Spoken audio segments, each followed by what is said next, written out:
On 100.9 WXIR, this is Evidence of Design, and I'm your host, Jason Taylor.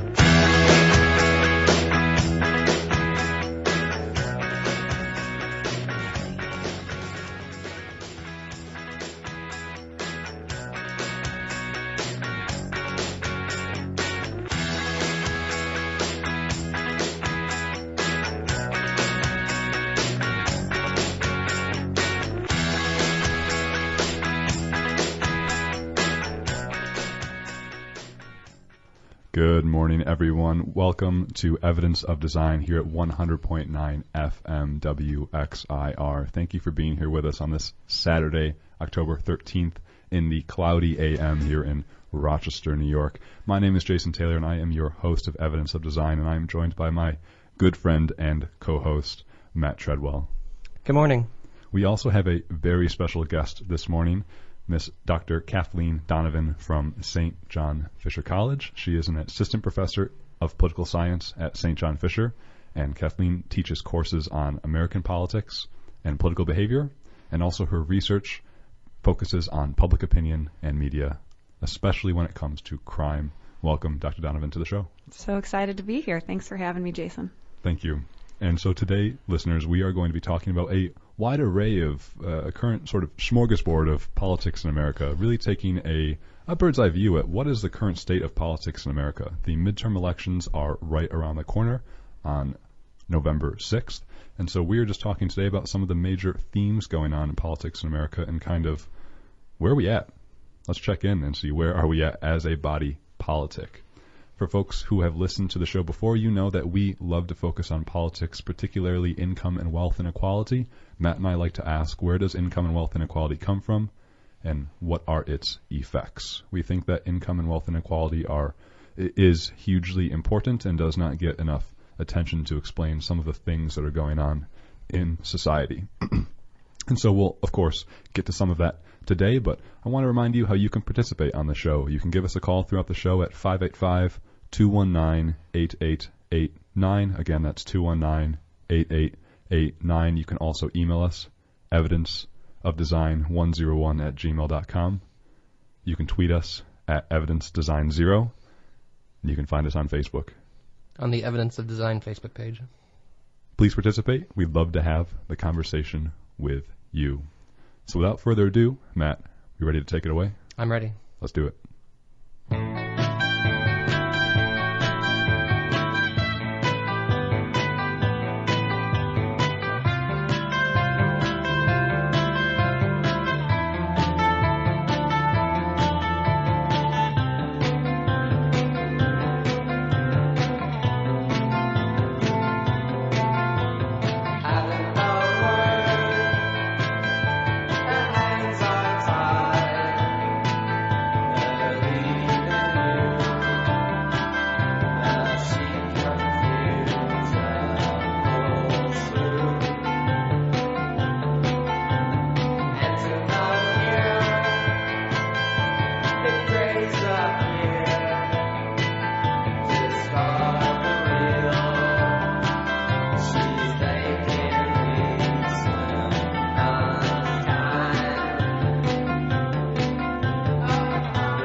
Matt, who sculpted that word poetry? That was the band Women with the song Locust Valley off their 2010 album Public Strain. They're not around anymore, I don't think, Women. No, but... Yeah, we are. Fair enough. Called out. True. Good start. The band isn't around though, Matt? Well, one of their members unfortunately passed away back in 2012, I believe, but the surviving members are still in various music projects like Preoccupations and Cindy Lee. Okay. Both good bands. Wonderful. And calling me out here is Dr. Kathleen Donovan, rightfully so, the assistant professor of political science at St. John Fisher College. Kathleen, thanks a lot for being on the show. And I guess I'd like to jump in and really ask, what is political science? That's a great question, actually. I usually like to do a little soapbox in the beginning of my classes, especially the intro ones, because a lot of students come in thinking, it's about politics, which we do talk a lot about politics, but that's really the day-to-day stuff, the things that most people are talking about, with their friends and their family over the dinner table. Political science is really trying to take the scientific method and apply it to politics. So rather than getting sucked into personalities and individual moments, sort of what are the systematic factors that we can look at over time. So for example, I imagine we're going to be talking about the midterms, and there's lots of insights from political science research that we can use to make guesses about how the midterms are going to shape out, regardless of, who actually is in office, right? It's about whether it's a Republican or Democrat in the White House, not about Trump or somebody else. And so it's really about taking, actually, as you said in the intro, the bird's eye view, and trying to sort of identify patterns across elections and across political events. And you teach courses on American politics and political behavior, and so what I hear from you from political science is that you can kind of look at human behavior and how that manifests in the realm of politics. Yeah, definitely. So political behavior, what I mean by that is, for example, I teach a class on public opinion. I teach a class on media and politics. Right now I'm teaching campaigns and elections, which is super fun. We always do that to coincide with the election. So basically, I joke all the things that make people crazy. That's what we do. And actually, my graduate program heavily emphasized political psychology, which is basically we're just stealing stuff that psychologists figured out and applying it to politics and political science. So, so I think that there's a lot of overlap between different fields, sociology, and those kinds of things. And it is, it's a squishy science. It's a soft science, but, you can tell it's a science because it has science in the name. So we're real. Is politics rational? Is there a rationality here? Is it more emotive? Yeah, it is. It is rational. I mean, as much as I joke that people are crazy, you can usually look at the things that people are doing, and if you understand the incentives that we provide political actors and the structure that we have set up, I think a lot of political action is rational. For example, people always get upset about how politicians are only focused on re-election. That's all they care about. As soon as they win office, like they're just working on the next election. And I'm like, yeah, like we designed it that way. Imagine if you had to reapply for your job every other year, right? Yeah, you'd probably be thinking about it a lot more as well. And so there's definitely drawbacks to that. But again, I think you can usually pretty clearly draw a line between sort of the outcomes that we get and the things that we see in the political arena, and sort of very clear reasons why, whether it's re-election or, there actually are politicians who care about policy too, right? And they want to pass certain policies, and it's legislating is complicated. And so, you can usually, if you understand that, you can figure out why people are behaving a certain way. The vote, how people voted on Kavanaugh in the Senate, I think is a really great example to sort of say, like, here are the incentives that people are faced with, and here's why they vote the way they do. Can you give an example of that on Kavanaugh? What were some of the incentives that made the vote come out to be 50 to 49 or whatever it was? Yeah. So, you only had one Democrat who voted for Kavanaugh, and you only had one Republican who voted against. The one Democrat is Joe Manchin from West Virginia, which there's actually 10 Democrats in the Senate who are in states that Trump won in 2016. And up for re-election this year. And so there's a lot of pressure on those folks, and Joe Manchin, is in one of those states. And I think it's pretty clear to me that, that would have been a really damaging vote for him politically if he were to vote against Kavanaugh. And you could also look at Heidi Heitkamp in North Dakota. So that's another Democrat from a Trump state. And actually she voted against Kavanaugh, but she had been slipping in the polls, and she actually barely eked out her win back in 2012. And so I think, I think re-election, again, is obviously in folks' minds.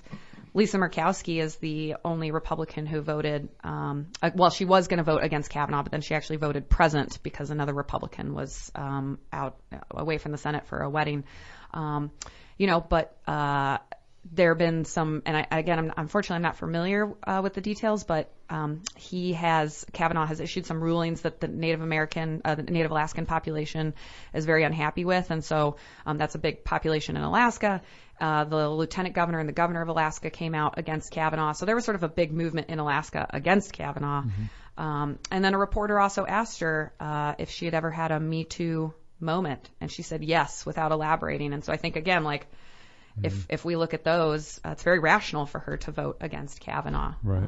Yeah.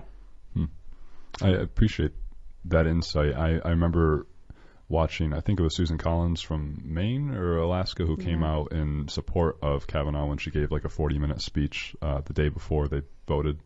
And it was quite clear when she started her speech that she was going to be in favor of Kavanaugh.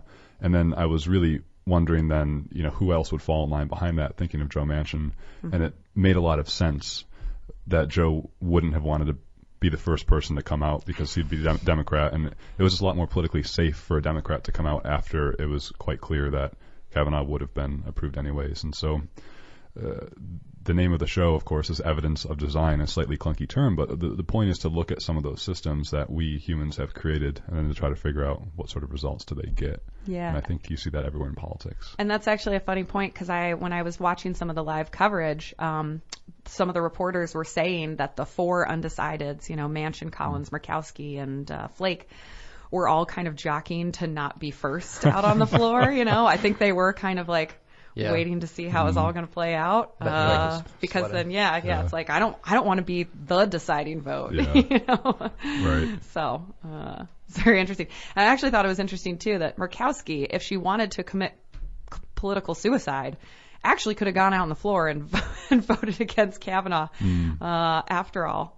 Right. And sunk him, but I think then basically she would have been completely ineffective in the Senate after that. Would have been a bad move. But so I mean, they're like you said, there's a design and people respond within that design. They're not just acting randomly. Mm-hmm. It's interesting with something as large as the Supreme Court to appoint a justice for a lifetime that I struggle with as an observer, as a citizen observer of these highbrow electoral politics going on in D.C. Like, to me, you're electing someone to the Supreme Court for a lifetime, and then, okay, it'd be political suicide for you for X amount of years you have left in your term. And so obviously there's a scale here, but I always wonder, like, how much are we weighing, like, our morals and all of these things? Like, to what extent? That's why I asked you how rational is politics, because I know that morals and emotions are not rational, but I don't know. I get tripped up a lot of thinking, like, to what extent we played a clip a long time ago, Matt, on the show about hopes and fears, where the Cambridge Analytica, the organization that was sort of with Facebook and leaked information, and a gentleman from Cambridge Analytica stole information from Facebook.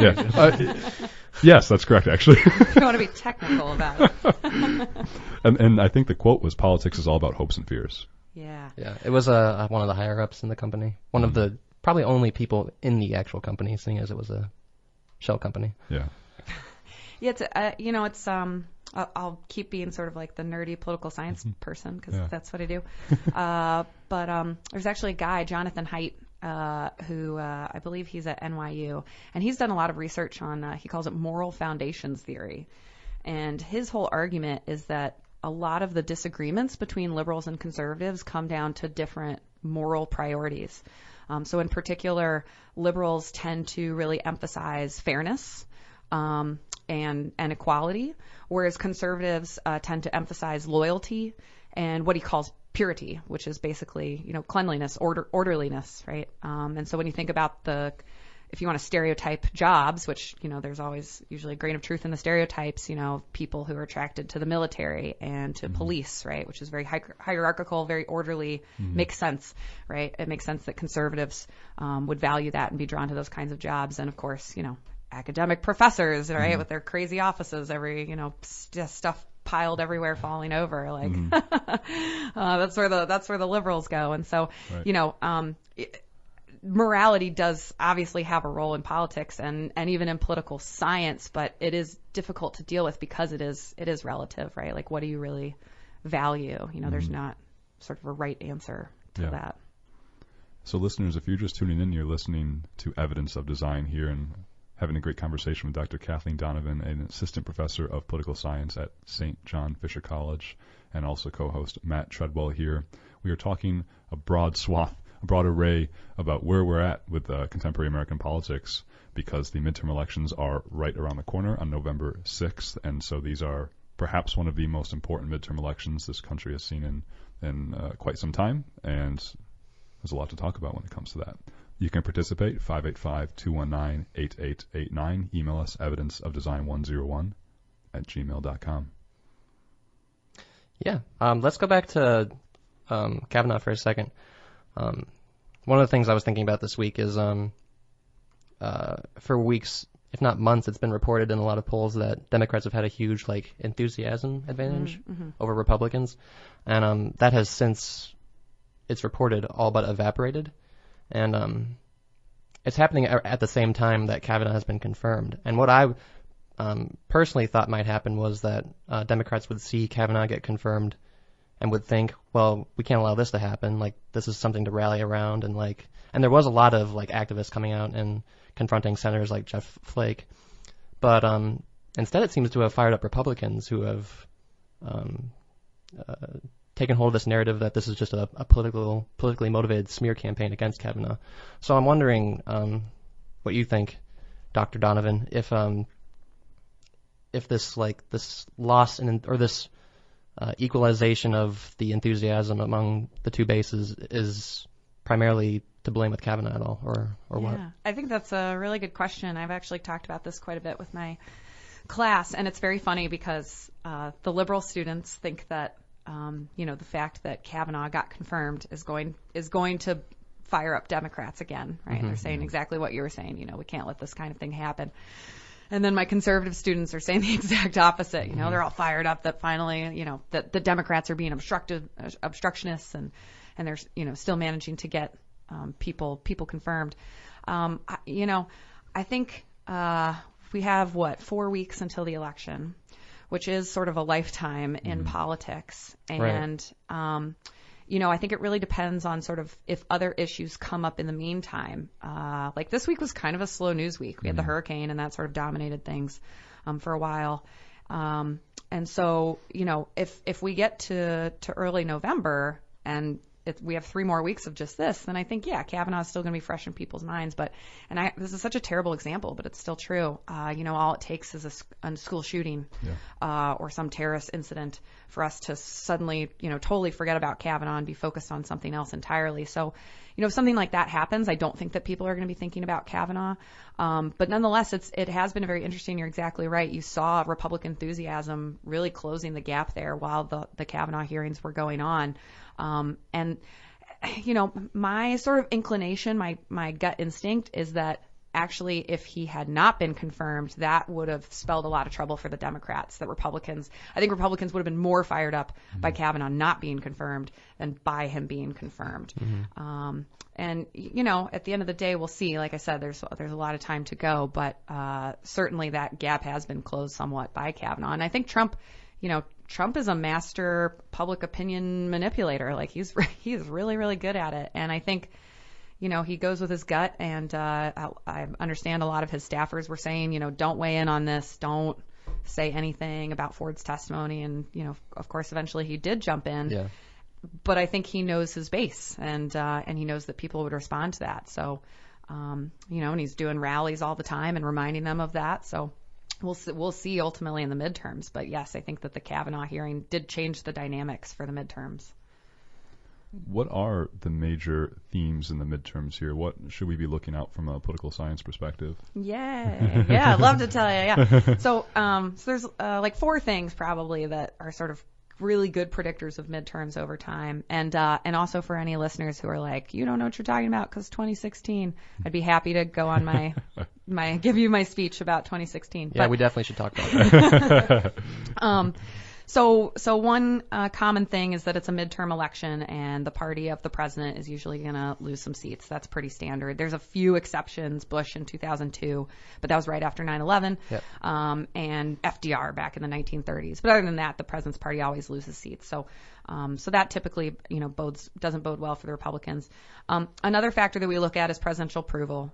Trump's approval has been pretty steadily in the high 30s to low 40s, which is fairly low for a president, particularly at this point in time in the term. And so that, again, sort of suggests that Democrats would be doing well. On the other hand, you have the economy, which is like,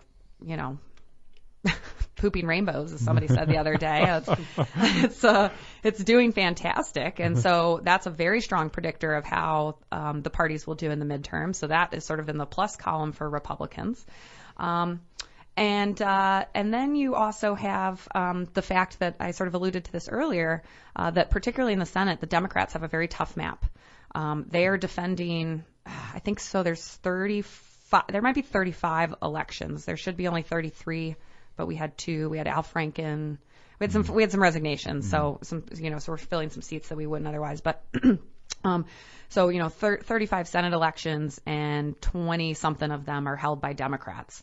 So the majority are Democrats defending their seats, and then 10 of those are in states that went for Trump. And so that is another sort of plus in the Republican column. And 538, which is a favorite website of mine. I really encourage folks to go check it out. They have some, they were the least wrong in 2016 as well.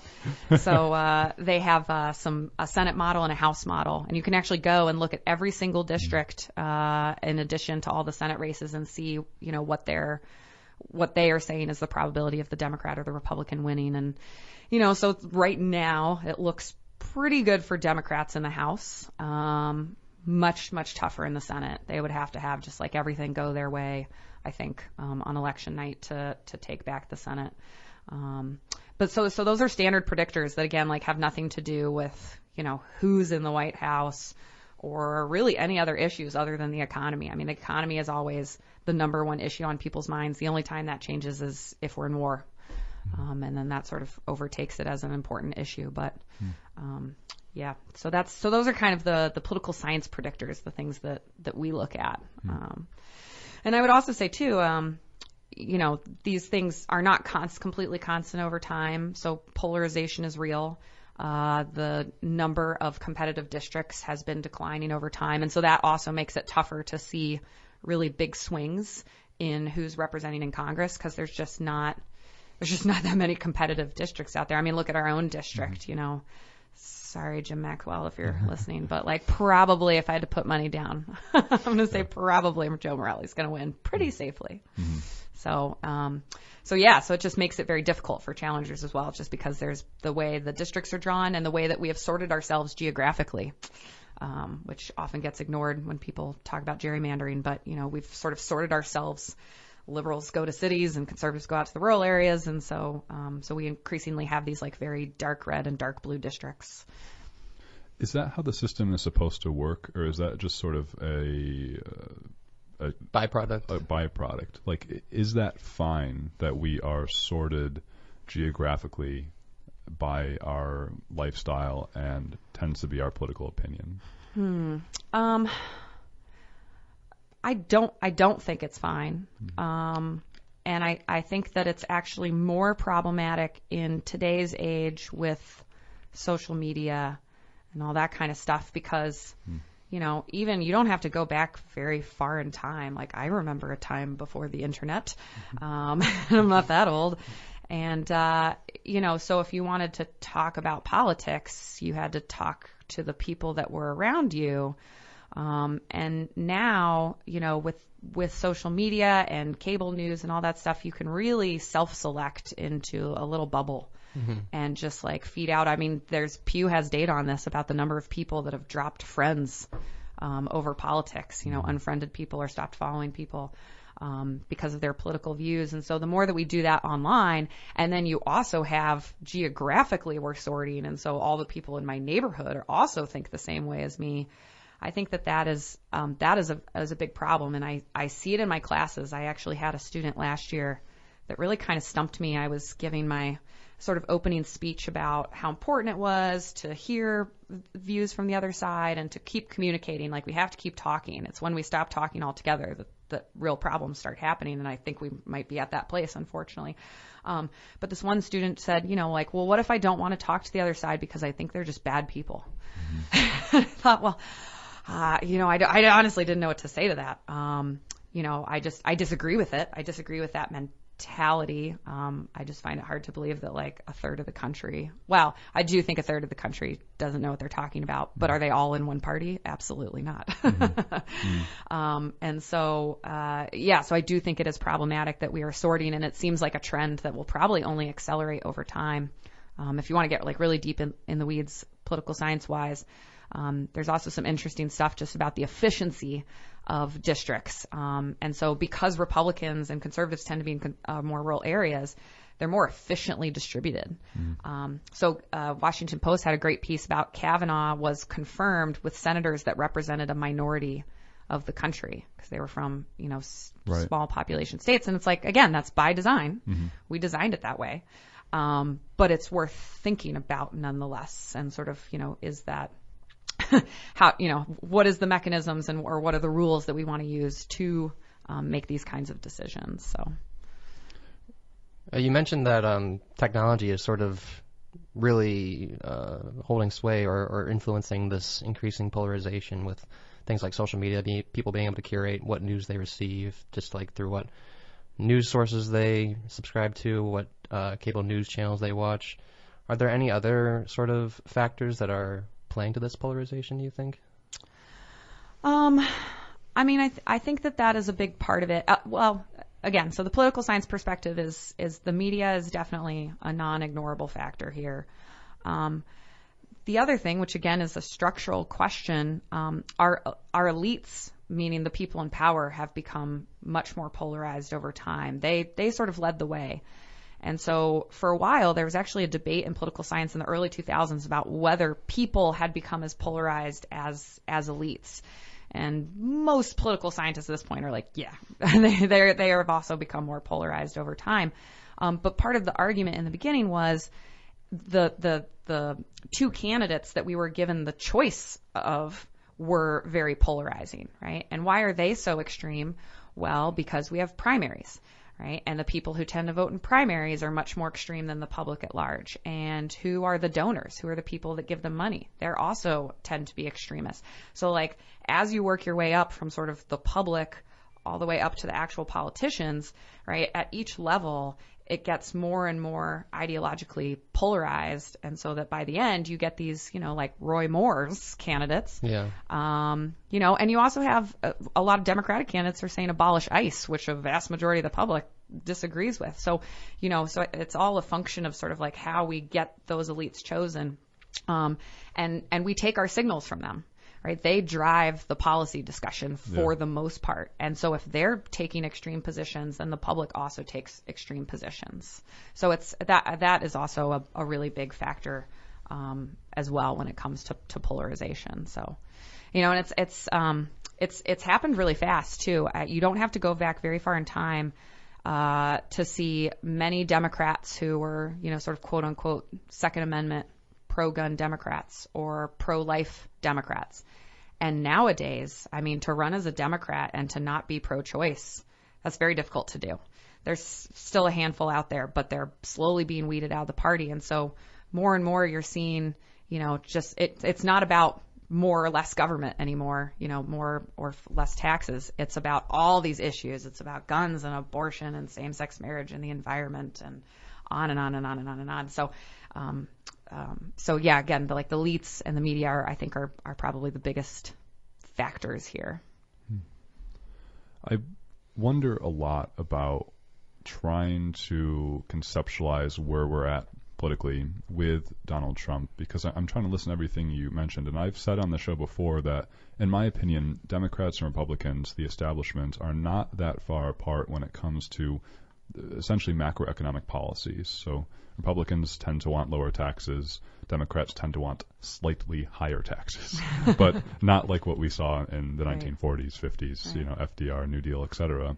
And so my critique has always been that on macroeconomic, political economic policies, both sides tend to favor big government, lower taxes, laissez-faire, free market capitalism. And that I've always been angry about that as a voter, where I don't feel like I have a choice because Democrat or Republican, I tend to side with Democrat because their policies tend to align more with my beliefs, but I'm still frustrated by that lack there. And so it's interesting to hear, at least in this pro-Trump world that we live in, where both sides are really kind of drawing a line on all these issues, but I'm still stretching to see. I know there's more there. I think, the word socialism is being invoked more on the Democratic side, and so I can see how socialism versus free market capitalism is a steep line, but with other issues such as where exactly should the tax rate be, or how exactly should our abortion laws be written, I think there's kind of room to compromise around there. So I guess what I'm trying to say is, I'm not sure that this polarization is a direct result of people just waking up and suddenly realizing that, oh, wait a second, I really care about these things, and I just simply cannot see the other person on the other side of the aisle as not human because they don't agree with my policies. I think there's something else going on that is like lending people to see the other side as evil. Right. Yeah, I mean, I think something else that's maybe worth pointing out is that this country has undergone and is undergoing a pretty dramatic demographic shifts as well. And so, back in the 50s, like what percent of Americans were non-Hispanic white? I don't know, like 90%. I'm making that up, but now it's like 60%. And so I think also too, like I make that joke all the time about the framers. It's like, they were pretty ideological. Yeah, they had some disagreements for sure, but like by and large, they were all sort of coming from the same place and had the same views. And so I think that also is a factor here, that you just have larger minority populations that have greater political power to sort of have their views heard, and so all of a sudden you've got people like, oh, like I didn't know that this mattered. But I mean, I think you make that is definitely a view I have heard from folks before about how at the end of the day, like it's ironic that we're like, oh, the parties are so far apart, and yet in some respects they're very, very similar, especially when it comes to the economic policies. And there are folks that argue that basically the whole culture war thing has been a way to distract us from that fact that the Democrats and Republicans effectively agree on a lot of things. And we mentioned socialism too. Bernie Sanders, socialists in Europe, I think, were like, what are you guys talking about? Like, that guy's not a socialist. Right. Like, he's not even a democratic socialist. Like, I don't even know what that means. So, so I do think, particularly compared to a lot of European countries, for example, we do have a more narrow range of policy views that are sort of on the table for discussion. And again, that actually goes back to our rules. Like we can talk about like why third parties have a hard time in this country. But yeah, I mean, I think there is a lot of frustration. You look at the tax bill, right, that the Republicans passed, and it is hard to, and just the amount that it's adding to the deficit. And it's like, hard to see how this is the party of fiscal responsibility anymore. I don't think they have been for a while, even though that is still part of the platform. So again, I think that you're definitely not alone in that view. Go ahead. Can you actually talk a little bit about, well, I should remind listeners first, in case you're just tuning in, that you're listening to Evidence of Design here at 100.9 FM WXIR. I have so many questions I want to ask because I'm like fidgeting in my chair, but listeners, I will acquiesce. Yes. I will cede some of my ground, of course, because this is also about you. You can let us know what some of your questions are at evidenceofdesign101@gmail.com, or you can give us a call at 585-219-8889. We are joined today by Dr. Kathleen Donovan, an assistant professor of political science at St. John Fisher College, and we're talking about politics today. A lot of politics. Change of pace. Yes. We've never done this before after 28 episodes. This is new for us. Are we doing good? Let us know. Yeah, I'm not sure this is our shtick. But Dr. Donovan, I'm wondering if you can, we're talking about how our system is designed particular ways and it produces particular results. why do we have two political parties, essentially? Yeah. Why is it a bipolar system?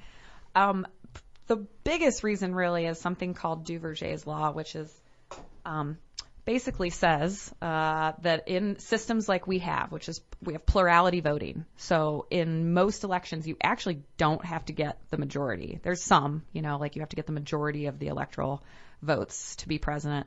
But, in New York State, it's quite common for somebody to only get 48% of the vote, and the other major party candidates, 40, and then minor party candidates get the rest, right? So we have plurality voting in most elections, and then we only have one member representing our district.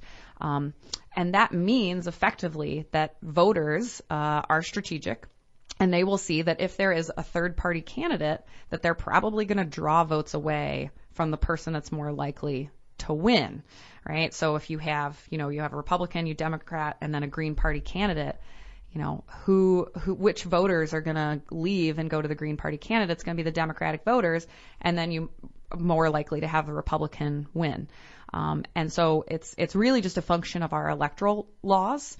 And there is a tendency anytime you have this sort of, single member district, right? Only one person representing, and plurality voting, plurality winning, that you have two parties effectively. And sort of the main competing model would be a proportional representation system like they do have in a lot of European countries, where you have multiple members representing a district, and seats are allocated according to the breakdown of the vote. So if the Green Party candidate gets 20% of the vote, then they'll get 20% of the seats in that district. And so, it's I actually like to show, if I have like some Simpsons fans, like from way back in the day, there was an episode where Kang and Kodos took over Clinton. Yes. And Yes, and they're like, Bob throw your vote away. Yeah, Bob Dole. And you see Ross Perot, he like punches his hat in the audience because he's like, that. But it's true. It's true. I mean, that's a lot of voters. They might not understand the mechanics behind it. They might not understand that it's because of plurality voting in single member districts, but they understand the spoiler effect is what we call, and that, on election day, this third party candidate might be my most preferred ideologically, but I really disprefer this other guy, and so I'm going to end up voting for my second favorite just because I think that person's more likely to win.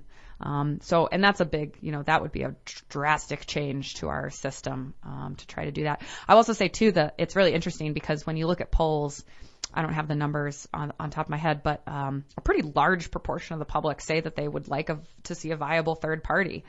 But then you actually ask them where you want that third party to be on the ideological spectrum. It's all over the place. It's all over the place. Yeah, like some want a moderate party, some want a far left party, some want a far right party. And so it's like, oh, okay. Yeah. So, yeah. I mean, I think there's no question there's dissatisfaction, but it's not, it's mostly the rules. And then now that the Democrats and Republicans have been in power for so long, they've also made additional rules that make it harder for third party candidates. Yeah. So entrenched. Yeah, exactly. I mean, there's ballot access laws, and in many cases it's much more difficult for a third party candidate to get on the ballot than a Republican or Democrat. They draw the lines, right? The states redraw the lines after every census. So, right. Of course they're going to draw the lines that benefits them. So there's also compounding effects to that as well. Yeah. There's a wonderful, I think the phrase is winner take all politics, and that's a way that I always think about our system, is that you don't really have to get the majority. If you get the plurality, you get everything. And there's a book by political scientists Jacob Hacker and Paul Pearson that is about winner take all politics, and I think does a good job of going into that. And there's ranked choice voter systems. There's other options out there that we could do, but the problem is that these things take a lot of energy for like average everyday citizens to have to care about. Yeah. And especially when you have to work a job, multiple jobs, college is so expensive, pay off loans, take care of kids. Radio show. Do a radio show, right? I mean. Play in a band. Yeah. Live a life worth living. Things like that. It can be really challenging to whip up enough care in citizenry to should we do a ranked choice voting system? Like, what does that mean? Absolutely. That's spot on. And, because you mentioned it, Maine actually recently passed this as well. Maybe you've all talked about this, but, so there is constant experimenting with different voting systems. And I think it'll be very interesting to see, do they really get dramatically different outcomes from their ranked voting system or not? But yeah, there are other methods of electing people. But you're absolutely right. I mean, unless there's we saw a lot of election reform after the 2000 election because everybody looked at Florida in particular and was like, what the heck's going on down there? Like, oh my gosh, our voting is a mess. And so it takes an incident like that to actually make people care about it. But for the most part, they're just not really thinking about it. Yeah. That's what always, I won't get too off topic, but that's what really frustrates me thinking about political science or behaviors or rationality is just the attention span of some folks. Or for example, I think Donald Trump gave a speech this week about healthcare and was saying things that aren't true, or at least not as factually based as they could be. They're not true. But he said something about really wanting to take care of pre-existing conditions or something. And when the Republicans were trying to repeal the Affordable Care Act, which would have removed provisions that protected Americans having pre-existing conditions, it's like, does anyone notice that the ideological shift here and the hypocrisy? But that's one small example from my angry, bitter heart about this. No, something that you've held on to. Yeah. I'm not over Merrick Garland, Pat. No, yeah, but it's just it's really interesting to think politically about attention span and how much just we have energy to care about things. Yeah, and I think again, I give a lot of credit to Trump for sort of understanding that about people. How to tap into that. Yeah, and playing off of the fact that people are often just reading headlines. And, and this is not something that he invented.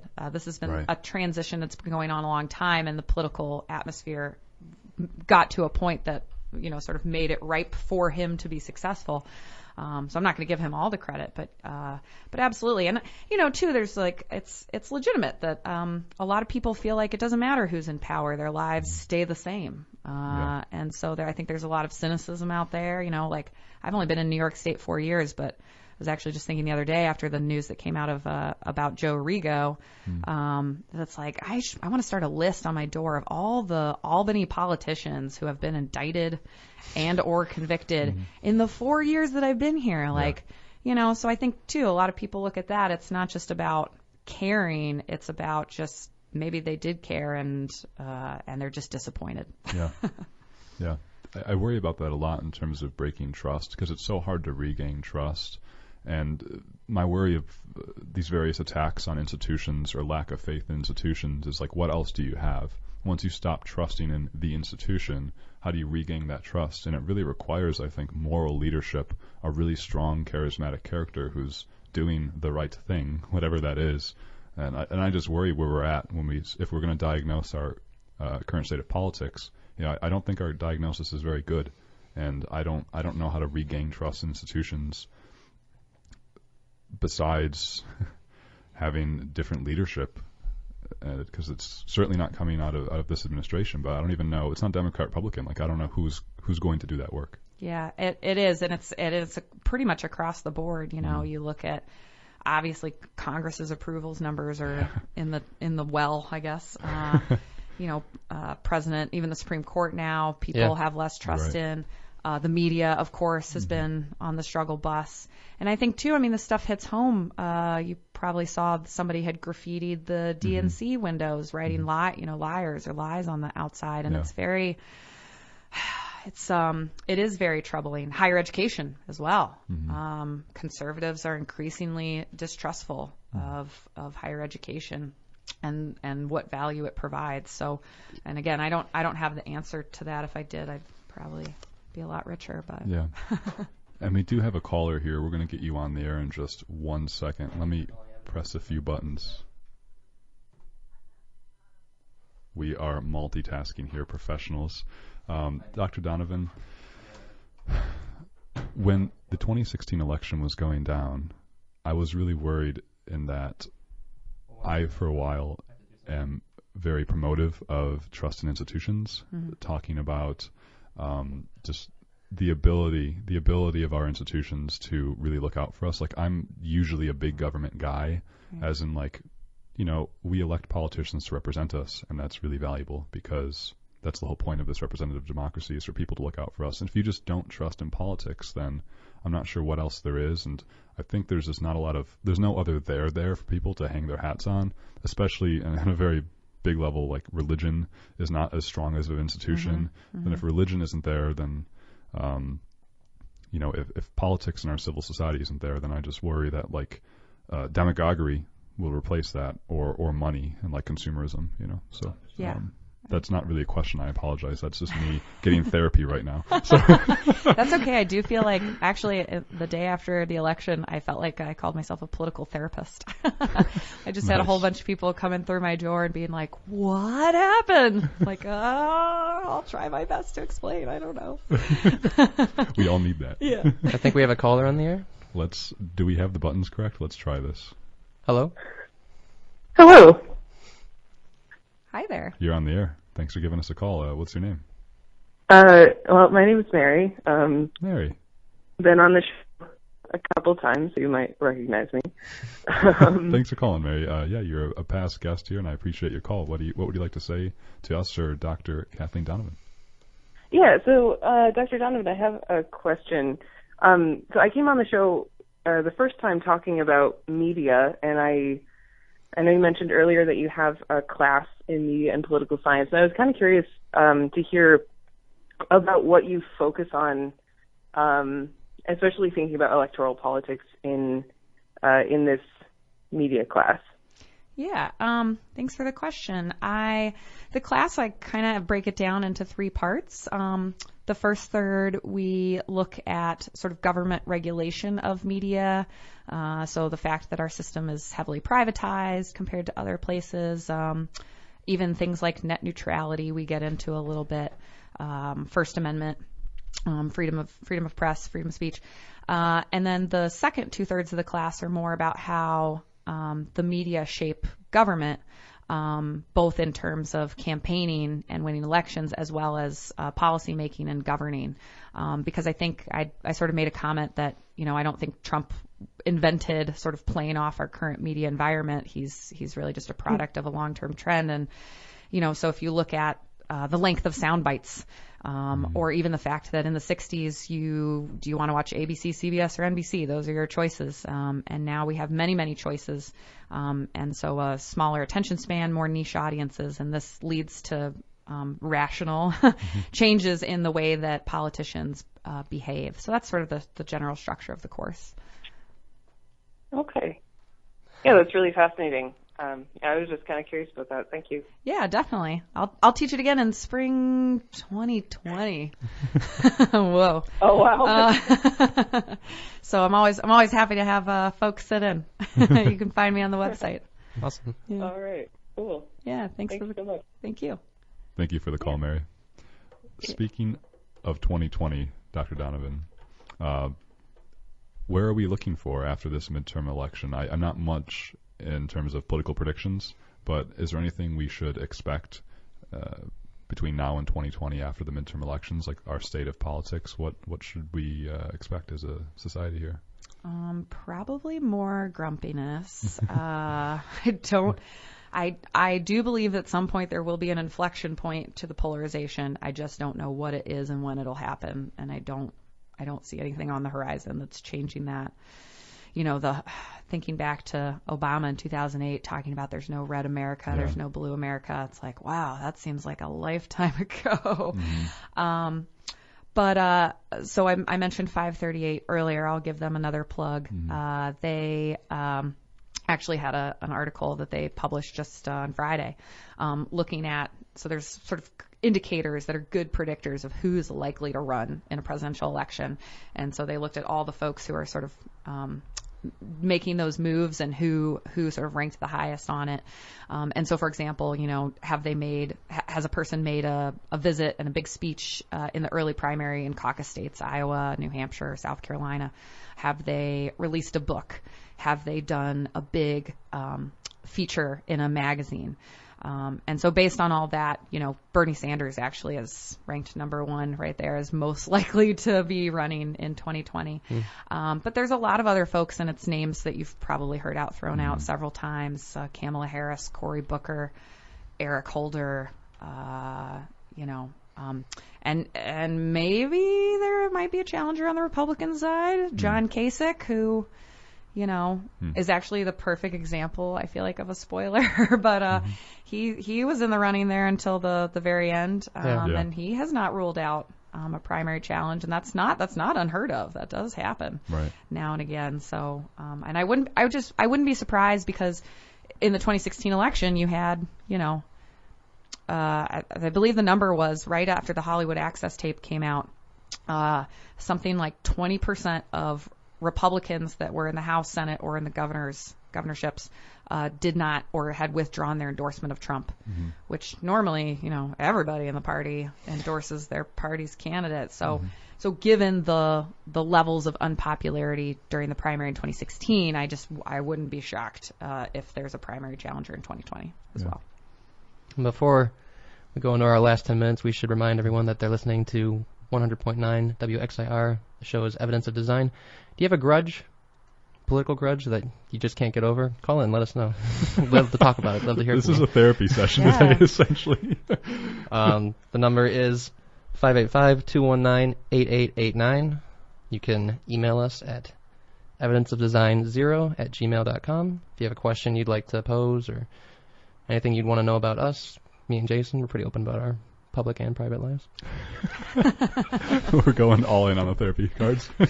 And it's evidenceofdesign101@gmail.com. That's right. That's all right. I mean, I'm only partially joking about the political therapy thing, and it's, obviously it was predominantly liberals who were requiring the political therapy in the wake of 2016, but that has really provided an opportunity for me to think about the arc of this country, and also, I mean, not to get like way out there, but the arc of mankind, and how long have we had democratic governments, or republics, I should say. Not that long in the grand scheme of things. And there are many times in our country when things have been much more polarized and much worse. I mean, the Civil War is like a very obvious example. And I also, I'm teaching Intro to American Government right now. I like to talk about the Articles of Confederation at length, to be like, hey, they actually didn't get it right. I mean, can you imagine that? They're like, hey, we're declaring independence. A whole bunch of dudes just died. Here's our attempt, and it's a disaster. Like, does not work at all. Causes, borderline economic collapse, and people are revolting in courtrooms, and it's just a hot mess. And, so they're like, oh, let's try this again. Take two. And so I think that those are really important things to remember. And it might feel like a long time ago, but it's really not that long ago. Again, in sort of like the grand arc of mankind, progress is not linear. Right.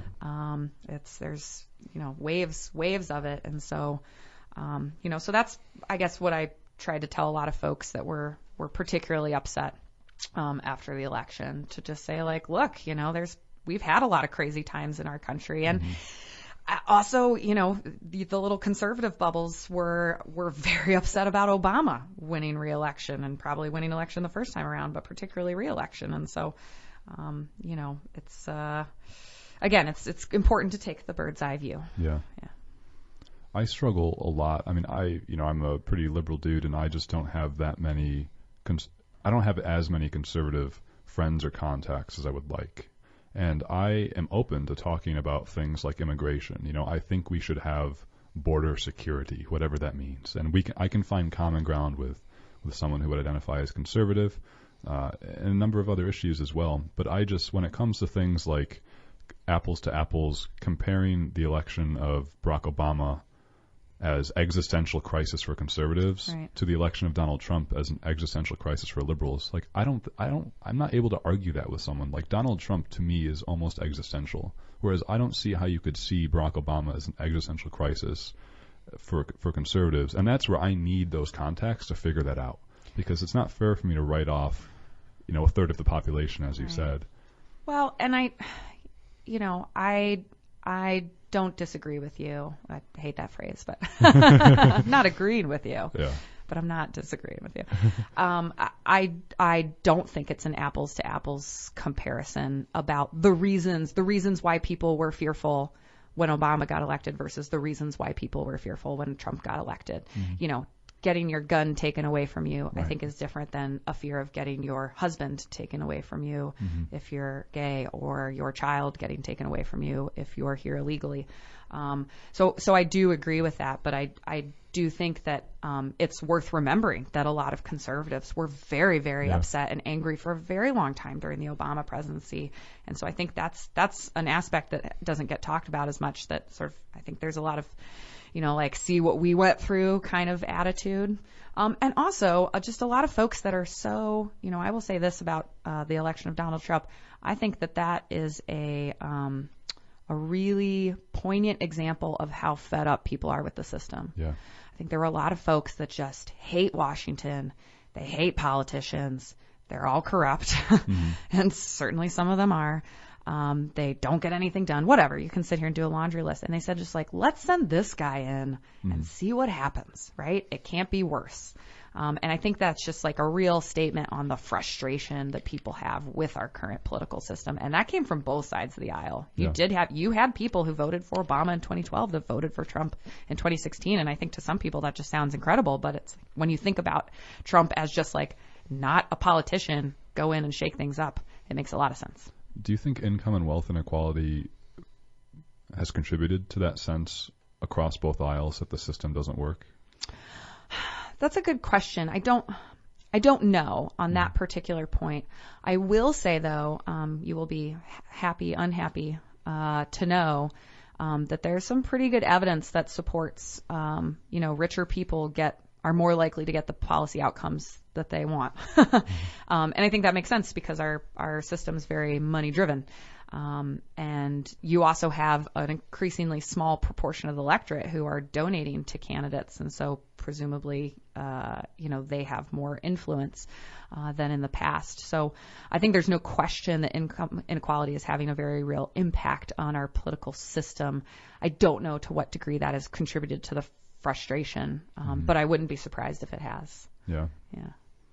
The most fascinating thing to me in the 2016 election were voters who were undecided between Bernie Sanders and Donald Trump. Yeah. And therein lies, I think, the seeds of power and explanation for where we're at politically is people know that something's wrong.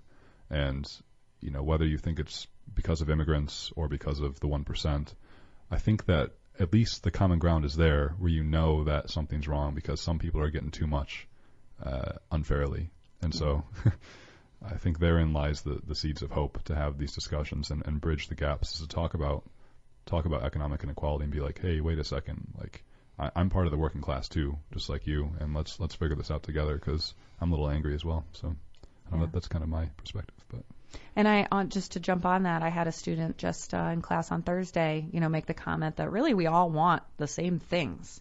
We all want people to be healthy and happy and have opportunities. It's just how are we going to get there? And what's the most pressing priority, because we can't accomplish all those things at the same time. I will say, too, that there's just a big difference between liberals and conservatives in defining, like, who that group is of who we want to be happy and healthy and have opportunities, and conservatives tend to draw the lines a little more narrowly. And, again, that's like there's not a right or wrong answer on that.